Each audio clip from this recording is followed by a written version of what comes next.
नमस्कार मंडळी, मी वैशाली ब्लॉगमध्ये मी पुन्हा एकदा तुमचं मनापासून स्वागत करते. तर आजपासून आपले ब्लॉग व्हिडिओ रोज दुपारी 2 वाजता येणार. व्हिडिओ रोज बघा आणि कमेंटमध्ये सांगा. माझ्या जर काही चुका होत असतील तर मला सांगा आणि व्हिडिओ तुम्हाला कसे वाटले ते पण सांगा. तर इथे मी सकाळी लवकर स्वयंपाक उरकून घेतला. इथे हरभऱ्याची भाजी, भाकरी, चपात्या करून घेतल्यात आणि आकांक्षाला कॉलेजमध्ये घ्यायला चालले. तर भेटूया आकांक्षाच्या कॉलेजमध्ये.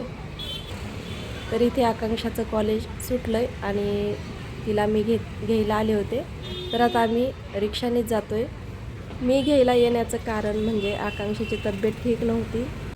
तिला खूप सर्दी झाली होती आणि विकनेस पण जाणवत होता, म्हणून मग तिला मी घ्यायला आले होते.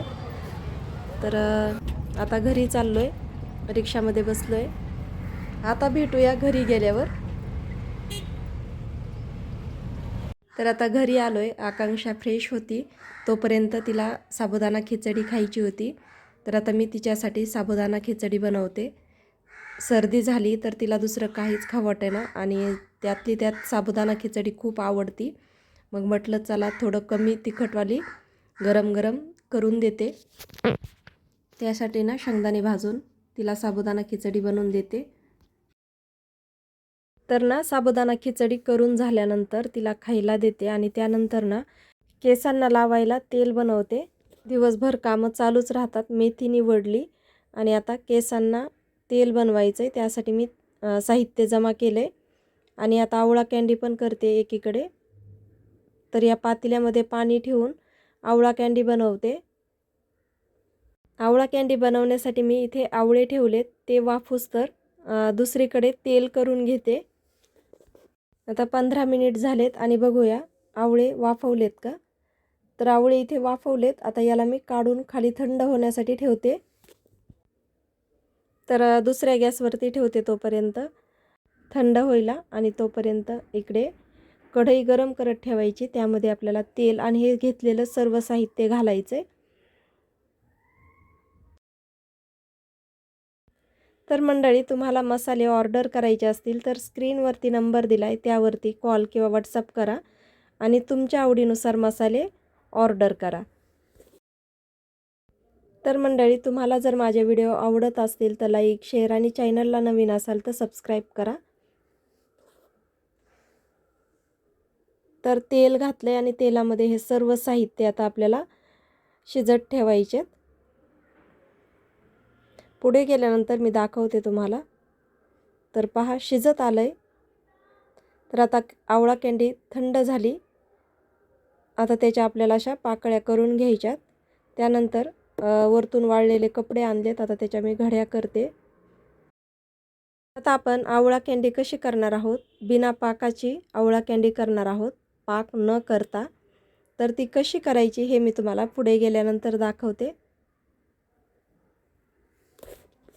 तर मंडळी, इथे तेल करून झालंय. आता आपल्याला इथे थोडीशी जागा करायची आणि तेल हे गाळून घ्यायचं आहे. तर तेल गाळायला ना आपल्याला असाच एखादा ब्लाऊज पीस किंवा कॉटनचा कपडा घ्यायचा, म्हणजे त्यांनी पूर्णपणे त्या साहित्य जे घातलं आहे ना तर त्यातलं तेल निघतं. आणि जर तुम्ही एखाद्या चाळणी गाळणी वगैरे घेता तर त्यांनी पूर्ण तेल निघणार नाही. तर हा कापड ना खूप मोठा होतोय, तर मी थोडासा कट करून घेते आणि याला आपल्याला असंच सगळं यातलं तेल पिळून काढायचं आहे. तर गरम झालं आहे, थोडंसं गरमच आहे, हाताला चटके लागतात. तर मी याला थंड करायला ठेवते आणि त्यानंतर पूर्ण थंड झाल्यावर याला पिळून घेते. तर हा मी एक असा तुकडा त्याचा काढून घेतला आहे, कारण खूप मोठा होत होता.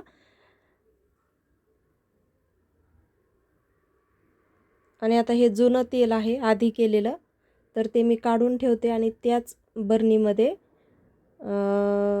हे नवीन तेल ठेवते, कारण हे आता थोडंच बाकी राहिलं आहे. 2-3 वेळा लावलं की संपून जाईल. तर आता हे पूर्णपणे थंड झालं आहे, यातलं तेल काढून घेते आणि या डब्यामधलं थोडंसं तेल गार झालं की मग त्या बरणीमध्ये भरून ठेवते. तर इथं आवळा कँडी, आता एक मी कढई घेतली असंच रुंद असणारं भांडं घ्यायचं, खोल असायला पाहिजे. त्यामध्ये आपल्याला साखर घालायची.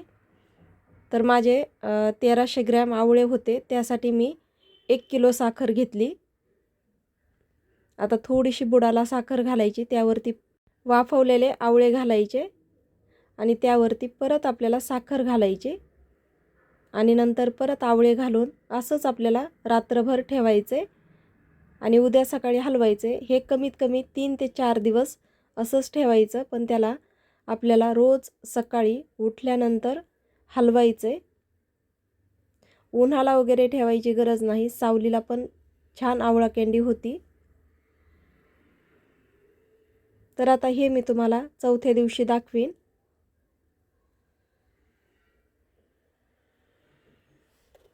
फक्त हलवायला विसरायचं नाही, रोज हलवायचं, नाही तर मग बुरशी येते. याला आपण असंच झाकण ठेवून देऊया. आता खूप भांडे पडलेत, ते घासून घेते. भांडे तर दिवसभर एवढे पडतात, थोडं जरी काही केलं की भांडे खूप पडतात. तर आता संध्याकाळी 8 वाजलेत आणि आता माझा स्वयंपाक चालू आहे. तर इथे मी 2 भाकरी टाकल्यात, आकांक्षा बाळासाठी चपात्या केल्यात आणि वांग्याची भाजी. हे असं वांग ना खूप छान होतं बरं का. सुक्कं केलंय वांग, खूप छान झालंय. मस्त असं कांदा विक्रम मसाले घालून. आता आवरून घेते, ओटा पुसून घेते, येडावाकडाच घेते पुसून. जेवण झाल्यानंतर मग ओटा धुवून घेईल. तुम्हाला मी वांग्याची भाजी दाखवते. तर पहा, अशा पद्धतीने केली मी वांग्याची भाजी. वांगा असं चिरलंय. ही वांग्याची रेसिपी मी तुमच्यासोबत लवकरच शेअर करेल. आजचा ब्लॉग इथेच संपूया. भेटूया पुढच्या ब्लॉगला. तोपर्यंत बाय बाय, धन्यवाद.